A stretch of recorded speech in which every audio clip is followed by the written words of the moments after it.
giving you my heart and all that is within. I lay it all down for the sake of you, my King. I'm giving you my dreams. I'm laying down my rights. I'm giving up my pride for the promise of new life. And I surrender all to you, all to you. And I surrender all to you, all to you.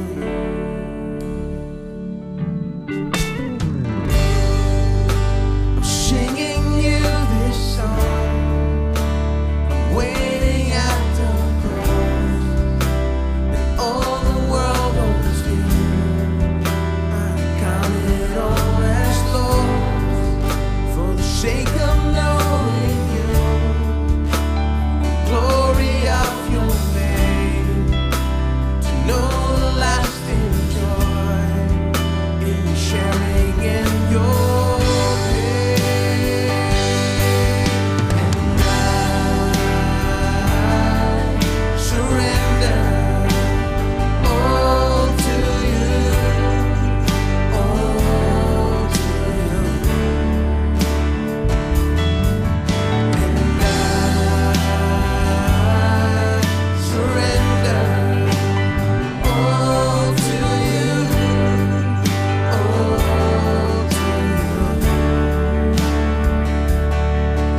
And I surrender all to you, all to you. Oh, I surrender all to you, all to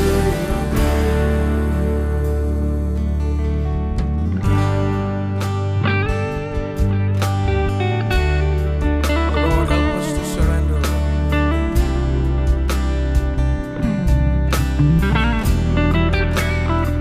every area of our life.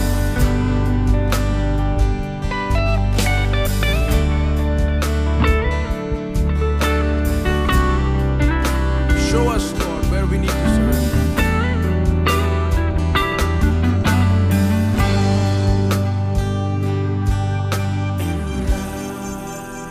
I surrender all to you, all to you. And I surrender all to you, all to you.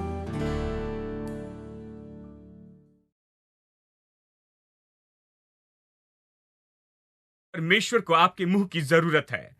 परमेश्वर आपके जीवन में आशीष नहीं ला सकता जबकि मुंह उसके विरुद्ध में बातें करता है। कैसे प्रभु आशीष देगा? आपको इस जीवन के सोते के द्वारा आशीष पाना है। परमेश्वर ने मुंह को जीवन के सोते के रूप में बनाया है। बहुत से लोगों के लिए मुंह परमेश्वर के साथ सहमत नहीं होता, इसलिए परमेश्वर नहीं कर सकता। प्रभु ने आशीष देना चाहता है लेकिन वो नहीं कर सकता क्योंकि मुंह उसके विरुद्ध में होता है। वैसे प्रभु आपके मुंह को चाहता है। जब आप उद्धार पाते, कैसे उद्धार पाते? आप विश्वास करते और मुंह से प्रभु यीशु का अंगीकार करते। प्रभु को आपका मुंह चाहिए। आपके मुंह के बिना वो कुछ नहीं कर सकता।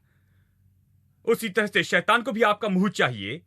जब शैतान आपको कुचलना चाहता है, वो अपनी इच्छा से इसे नहीं कर सकता कि सीधा आपके घर में आ जाए और आपको कुचल दे। शैतान सर्वशक्तिमान नहीं, वो सर्वशक्तिमान नहीं है। नहीं, वो परमेश्वर नहीं है। वो इच्छा के अनुसार कुछ नहीं कर सकता। उसे आपकी सहमति चाहिए। उसे आने के लिए जरूरी है कि वो आपको प्रभावित करे, आप में कुछ विचार डाले और फिर आप उन विचारों को बोलते जाए। केवल तभी ये होगा, वो आप पर प्रभाव डालेगा।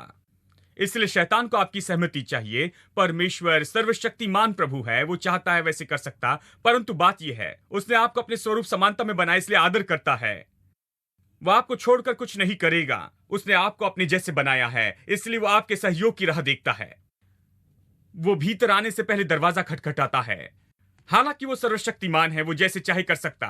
वो आपका आदर करता है क्योंकि उसने आपको बनाया और सबसे ज्यादा वो जानता है कि आप कौन हैं, और इसलिए वो आपका आदर करता है। बिना आपकी सहमति के वो कुछ नहीं करेगा। पर शैतान वो बेकार में है, वो कब्जा करना चाहता, वो आपको कुचलना चाहता है, परंतु आपके मुंह की सहमति के बिना नहीं कर सकता है। और इसलिए ये कहता है तुम्हारे मुंह के शब्द थोड़े हो। आप अपना मुंह शैतान को देने के कारण परेशानी में नहीं पड़ना चाहते हैं। जैसे याकूब 3 कहता है, जीभ तो आग के जैसी है, एक छोटी सी चिंगारी पूरे जंगल को जला देती है। इसलिए किसी व्यक्ति को आप देखते हैं जो हमेशा करते हैं बक बक बक बक तो आप पाते हैं कि आपके सामने एक मूर्ख है, सच में, और वो अपने आप को मूर्ख बना रहे हैं क्योंकि शब्द बहुत है और पाप से इस तरह से बच नहीं सकते। इतने ज्यादा शब्दों के द्वारा बचना मुश्किल है, बहुत मुश्किल है। और जब आप ऐसे लोगों को पाते हैं जो बहुत अधिक बातें करते हैं, आप देखते हैं वो 2 बातों के बारे में बातें करते हैं। पहली अपनी समस्या के बारे में कहते, दूसरी दूसरों की गलतियां दिखाते। आप लोग ऐसे हैं जैसे कि इसके बारे में नहीं जानते। यही सत्य है। देखिए, वो अपनी समस्याओं के बारे में कहते रहते हैं और दूसरों की गलतियों को बताते रहते हैं और कुछ भी अच्छा नहीं कहते। वो इस विषय में लगातार बातें करते और वो सब उनके मुंह से बाहर निकलता। लेकिन सबसे उत्तम बात जो आप दूसरों के लिए कर सकते हैं, उसके लिए बुरा न कहे, लेकिन उस व्यक्ति के लिए आप विश्वास बोलते जाएं। चाहे वो व्यक्ति बुरा हो, अच्छा नहीं हो, फिर भी उस व्यक्ति के ऊपर विश्वास कहे, उस व्यक्ति पर आप आशा कहे। यदि कोई आकर कहे तो भी बुरा मत कहे, आप उनसे कहें इस तरह की बात न कहें। आइए परमेश्वर को समर्पित हो जाए, प्रभु को अनुमति दे कि इस परिस्थिति में काम करे, उस व्यक्ति को बदल दे, वो ठीक हो जाएगा। आइए कुशल से प्रार्थना करें, हैं उसकी उन्नति के लिए प्रार्थना करते हैं। जब आप ऐसा करते हैं तो वो संगति छोड़ देंगे, वहां और कोई बात नहीं होगी। जानते हैं, वो बदल जाएंगे या फिर छोड़ देंगे। देखिए, यह बहुत महत्वपूर्ण है। शब्द बहुत ही सामर्थी है। एक शब्द भी मत कहे, ये कहता है, क्योंकि एक शब्द भी मायने रखता है। सब उपदेशक कहता है कुछ भी मत कहे, कुछ भी, एक शब्द भी नहीं, क्योंकि एक शब्द नुकसान पहुंचा सकता है और एक शब्द निर्माण करता है। आप जो शब्द कहते हैं वो निर्माण करने वाला शब्द हो। आमेन।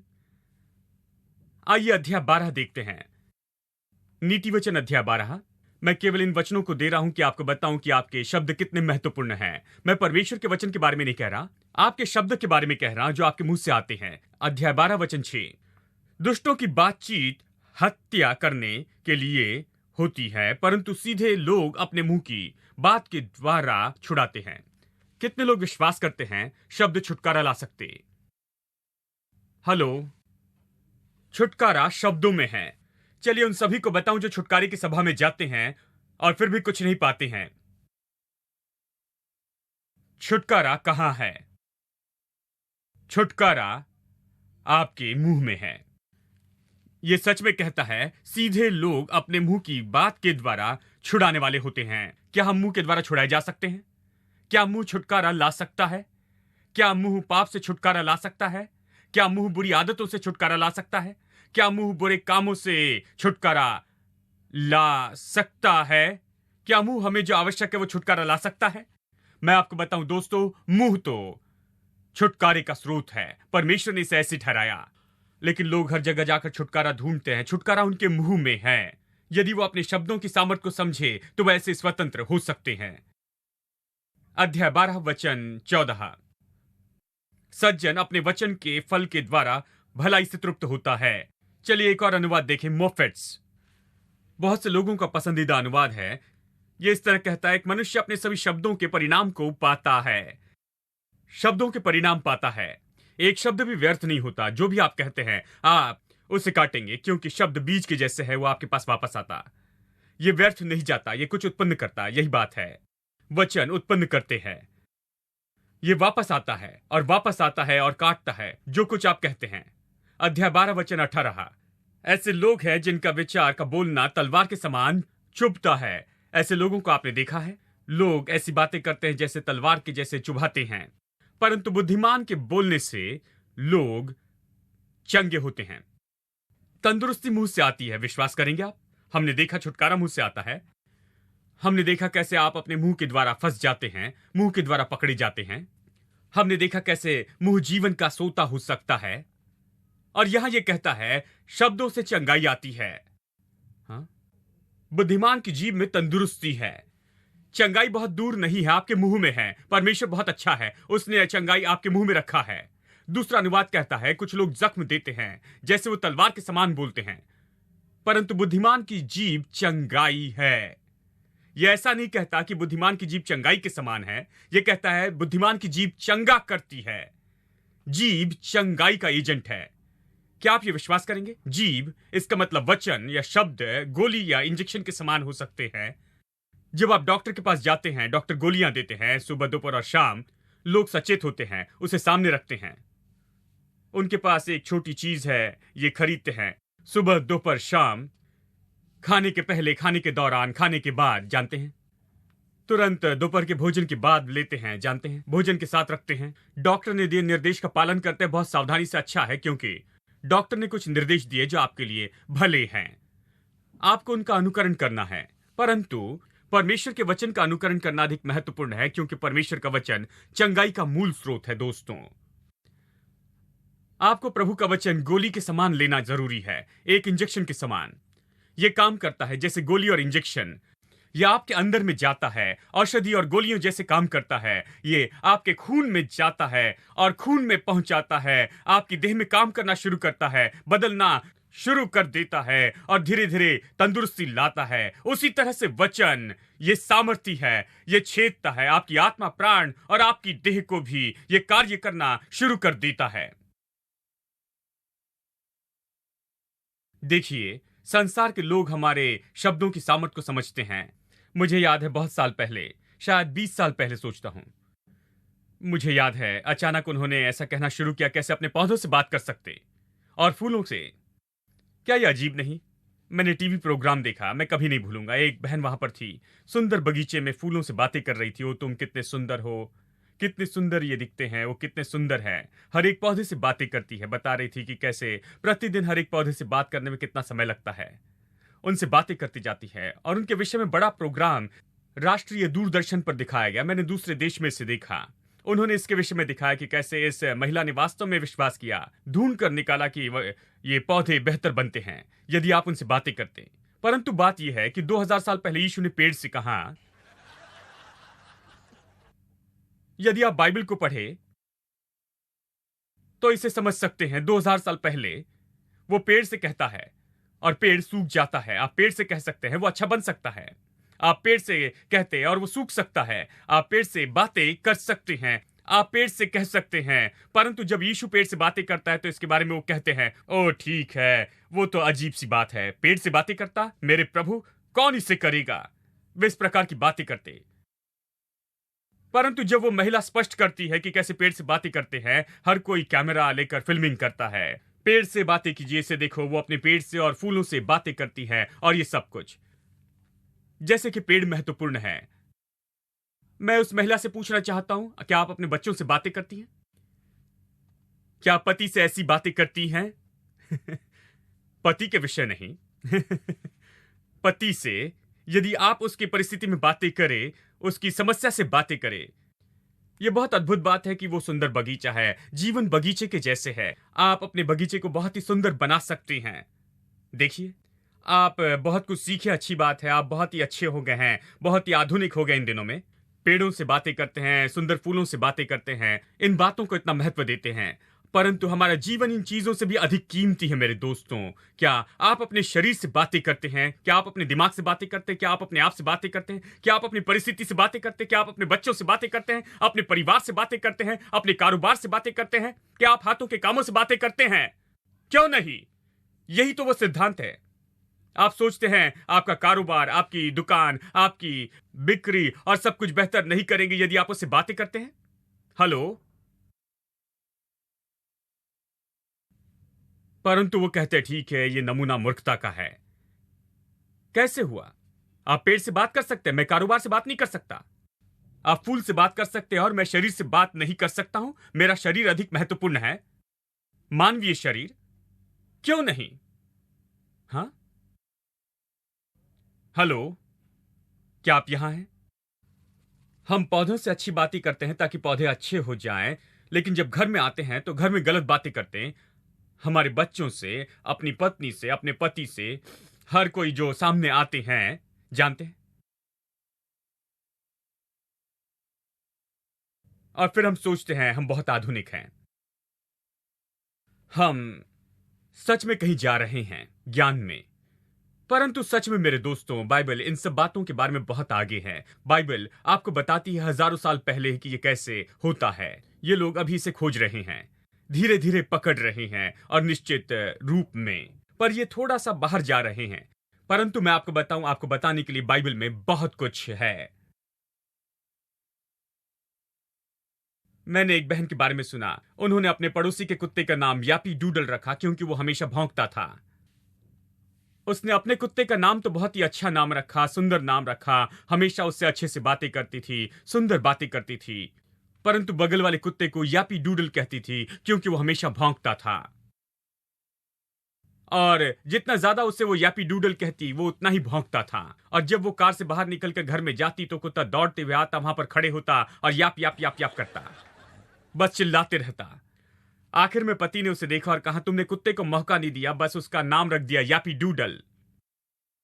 उसके पास और कोई चुनाव नहीं, अब वो बदल नहीं सकता है, वो बस भौंकते रहता है। जानते हैं, दूसरा नाम क्यों नहीं देते, ऐसा नाम जो अपने कुत्ते को दिया है, और इस तरह कुत्ता अच्छा होगा, अच्छा व्यवहार करेगा। जानते, इसलिए बहुत सी बातें शब्दों के द्वारा काम करती है। मेरा मतलब यह अजीब है लेकिन शब्दों से काम करती है। चलिए एक आखिरी वचन देखते हैं, भजन 64। और सब हमारे शब्दों के विषय है, सब लोग कहें हमारे शब्दों के विषय। देखिए परमेश्वर का वचन, हम सब कहते हैं आमीन हालेलुया, प्रभु की स्तुति हो, प्रभु का वचन सुंदर है। परंतु हमारे शब्दों के बारे में कहता है वचन 3 और 4, उन्होंने अपनी जीभ को तलवार के समान तेज किया है और अपने कड़वे वचन के तीरों को चढ़ाया है ताकि छिपकर खरे मनुष्य को मारे। यह बताता है शब्द तीरों के समान है, वचन तीरों के समान है। इसका यही सारांश है। ये कड़वे वचनों को चलाते हैं तीरों के समान अपने शत्रुओं पर। अब जब आप धनुष चलाने के लिए चढ़ाते हैं, अपने हाथ उस तार पर रखते हैं, जितने देर तक अपने हाथ उस तार पर रखते हैं आप ठीक ठाक है, क्योंकि तीर छोड़ना या नहीं छोड़ना यह आप पर निर्भर है। अब तक कोई नुकसान नहीं हुआ है, आपका हाथ अभी भी तार पर है। जिस पल आप उसे जाने देते हैं, तीर छोड़ते हैं, एक बार तीर चला जाता है और आप तीर को छोड़ देते हैं। अब आप तीर को देखकर नहीं कह सकते कि तीर वापस आ जाओ, वापस आ जाओ, नहीं नहीं नहीं नहीं वापस आ जाओ। मेरा मतलब ये चलाने का नहीं था, नहीं, ये शब्दों की सामर्थ्य को देखिए, ये तीर के समान है। एक बार इसे चलाते हैं, वो चला गया, अब उस दिशा की ओर जा रहा है जिसकी ओर निशाना साधा है, वो जाकर आघात करेगा। शब्द इसी तरह से होते हैं।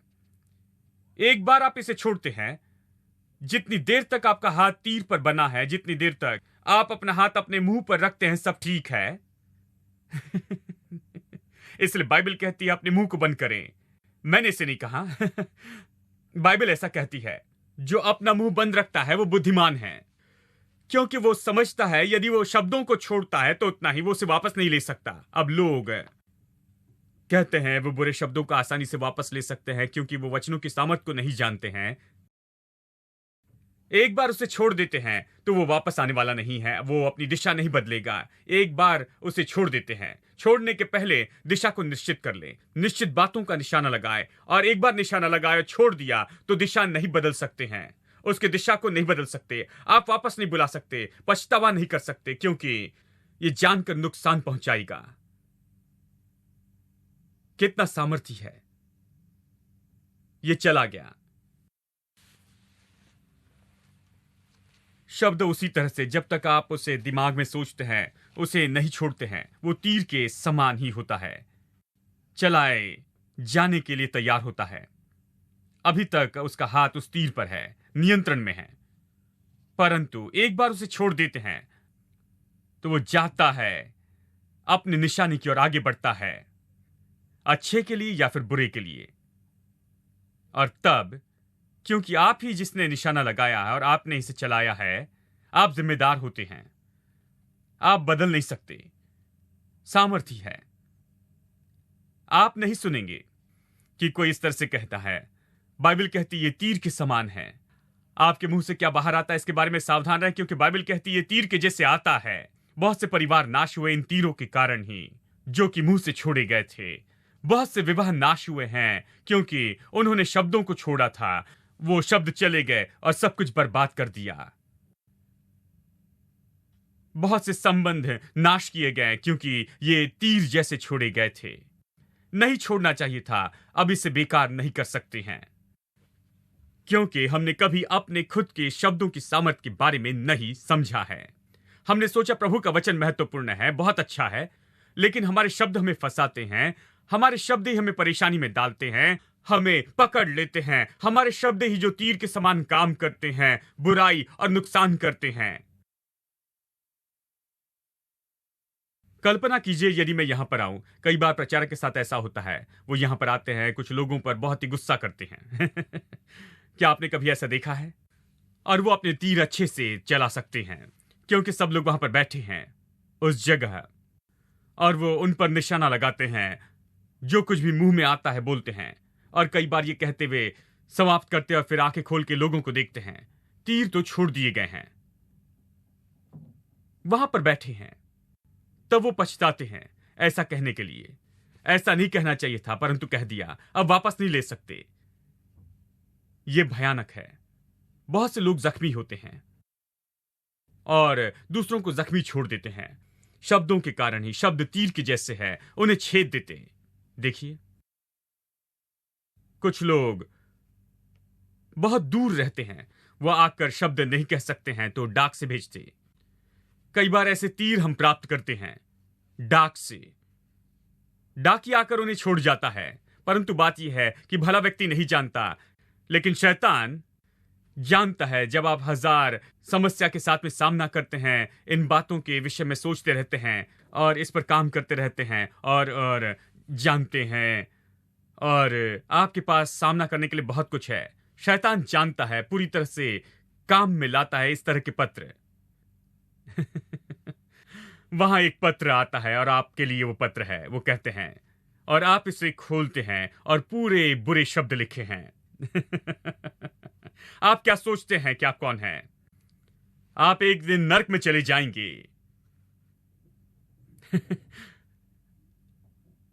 मैं आपको बताऊं मेरे दोस्तों,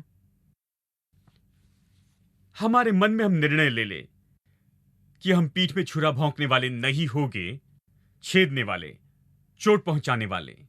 इस कारोबार में हम नहीं। हम चंगाई के कारोबार में हैं, हम बनाने वाले कारोबार में हैं।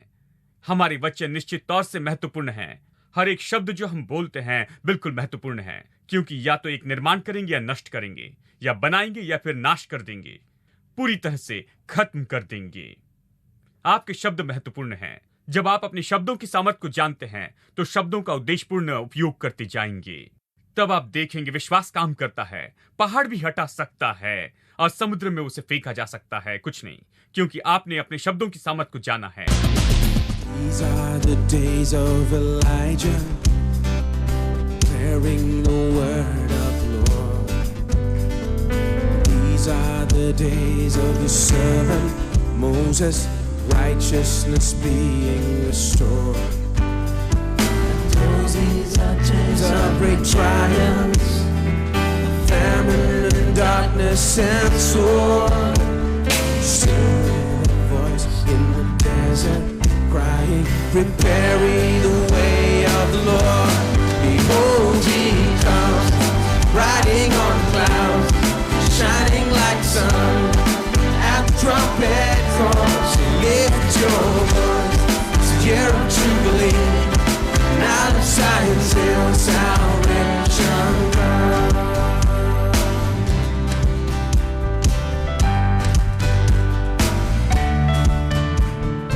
These are the days of Ezekiel, dry bones becoming his flesh. These are the days of your servant David, rebuilding the temple of prayer. These are the days of the harvest. The fields are as white in the world. We are the laborers in your vineyard, declaring the word of the Lord. Behold, he comes, riding on the clouds, shining like the sun. At the trumpet call, so lift your voice. This year of Jubilee, out of Zion's hill, salvation. Behold, behold, he comes, riding on the clouds, shining like the sun. At the trumpet call, so lift your voice. This year of Jubilee, out of Zion's hill, salvation comes. There's no God like our God. See it. There's no God like Jehovah. There's no God like Jehovah. There's no God like Jehovah. There's no God like Jehovah. There's no God like Jehovah. There's no God like Jehovah. There's no God like Jehovah. There's no God like Jehovah. There's no God like Jehovah. There's no God like Jehovah. There's no God like Jehovah. There's no God like Jehovah. There's no God like Jehovah. There's no God like Jehovah. There's no God like Jehovah. Behold, he comes, riding on the clouds, shining like the sun. At the trumpet call, so lift your voice. It's the year of Jubilee. Now of Zion's hill, salvation. Behold, he comes, riding on the clouds,